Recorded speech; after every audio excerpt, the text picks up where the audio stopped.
One of the most frustrating things in business is to work with incapable and unreliable people. You never know when, how, and even if things are getting done. Your business stagnates and you find yourself doing everything on your own because nobody can get it done the way you can do it. You complain to your inner circle about the pain of finding quality people and how hard you have it in your business. Well, we're here to burst your bubble, my friend. When you find yourself in that situation, 9 out of 10 times, it's your fault, not theirs. You're a bad manager. You're mediocre as a leader. You can't get people to follow and execute, and that's on you. In this video, we'll go over how to deal with this kind of situation and how to get people to do what you need them to do. Welcome to Alux. First of all, there are some things you need to get through your skill. Your business is your baby. You want to protect it from outside factors and see it grow and flourish. You're deeply involved and 100% invested. Now, you wouldn't expect a babysitter to care for your child as much as you do, right? So why would you expect people working for you to be as invested as you?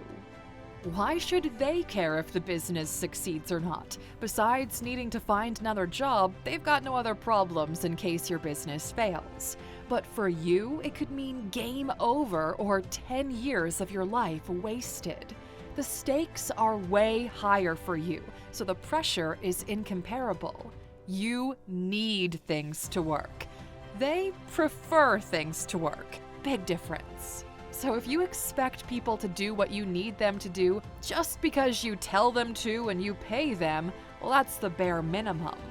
We've heard a lot of entrepreneurs, CEOs, and managers complain about poor performing employees and increasing demands from the workforce. But they fail to realize the fact that people have more options now than they ever have in history. As of today, job hopping is the most reliable way to increase your annual salary. Now, statistically speaking, someone working for the same company for multiple years will get on average 1 to 5% more money each year.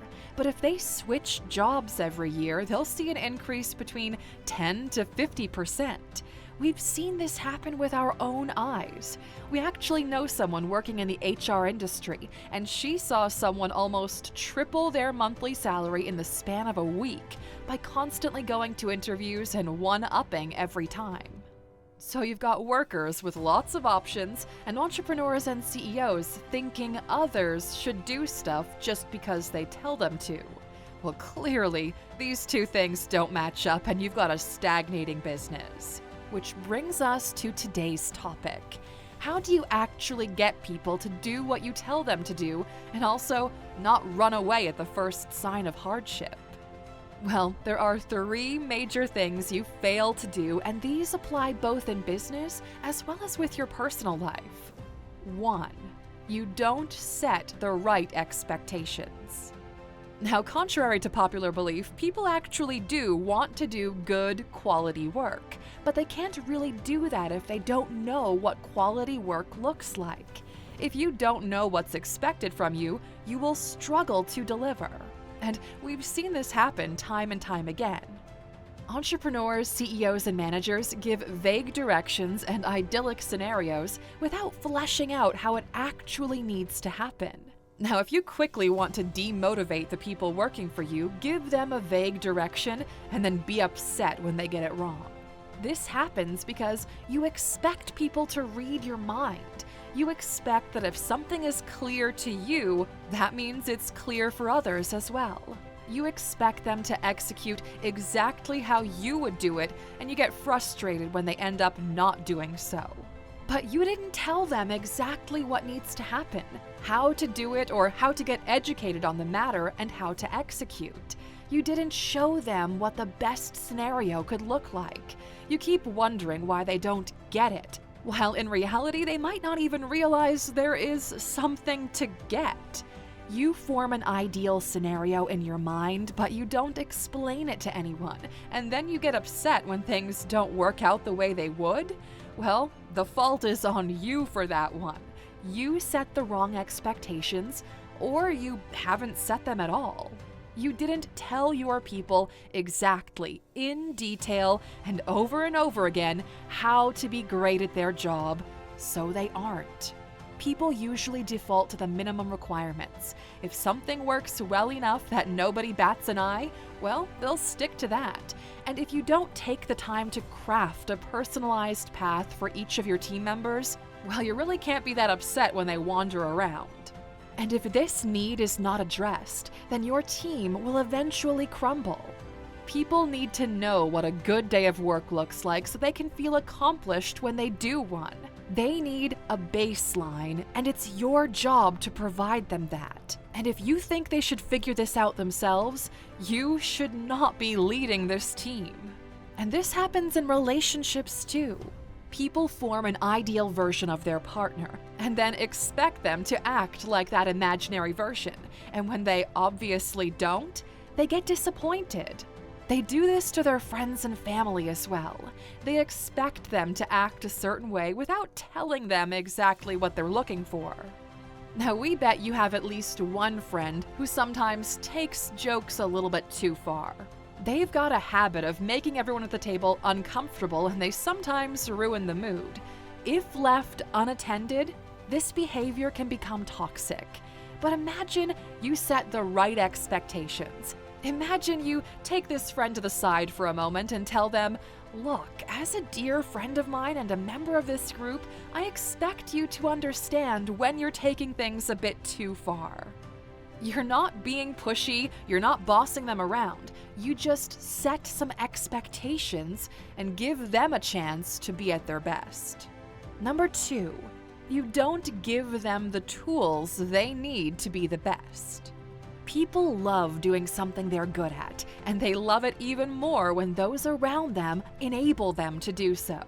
The environment you set for your team should act as a booster for their skills, not a friction point. It seems obvious on paper, but so many people fail to do so.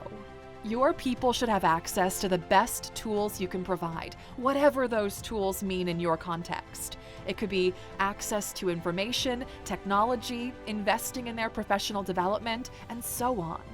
Just as an example, we recently watched a documentary on how George Lucas made the first Star Wars movie. We're fascinated by how individuals manage to change entire industries through innovation and creativity. Now, George Lucas wanted something special for his film, but the current technology just wasn't there yet. So he employed not even the first, but his second option to build a team for him. His name was John Dykstra. Now, George gave John full freedom to recruit whoever he wanted and gave him full control over the operation, including access to whatever tools and technology they needed. Now, John recruited college students, artists, and engineers, and together they built this new visual effects company called Industrial Light and Magic. Now, were these people the absolute best in the industry? Probably not. But they knew what the expectations were, and they had access to all the tools. They revolutionized the way visual effects were done, and in fact, every major fantasy franchise out there was worked on by ILM.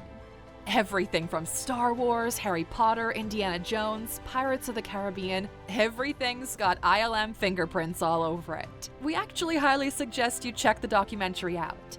Now, back to our topic. If you want your people to do their best work, you need to give them your best tools. Mr. Beast and his team play and edit Minecraft videos on stupidly overkill computers. They don't need that kind of power, but yet every single member of his team has access to everything all decked out. Because he knows that kind of access gives them a better environment to be creative and push content creation. And now, finally, something a lot of entrepreneurs are guilty of. Number 3, your feedback sucks. We've seen a lot of CEOs that follow the mantra, "No news is good news." But you know, that motto is incredibly destructive. For example, most of us here at Alux have dogs. Now, we know that in order to train them, we need to encourage good behaviors while discouraging bad ones. Now, the comparison between pets and team members might not be the fairest one to make, but it holds true in this example. If someone did something that you liked, you need to actually tell them to keep doing it regularly. You need to keep enforcing that kind of behavior. Now, we'd argue it's actually more important to acknowledge the good work than to punish the bad. When people don't get recognized for their good work, they will eventually stop doing it. It's the same with relationships. If your partner cooks you dinner every day after work and you don't take the time to appreciate them for doing so, well, they'll eventually stop doing it. Only giving feedback when it's negative puts your team in a place where they don't know when they're right and they'll be too late when they're wrong. It's a lose-lose situation. Instead, they need to share the upside as well as the downside. When the business is doing good, everyone in the business needs to do good. Like J. Cole said, "What good is first class if my homies can't sit?" And with that, we'll end the video for today. We hope you learned something valuable here, Aluxers. We'll see you back here again tomorrow. Thanks for spending some of your valuable time with us today, Aluxer. We're so glad you did. If you enjoyed this one, please give us a like, hit that bell icon to never miss an upload, and hey, don't forget to subscribe.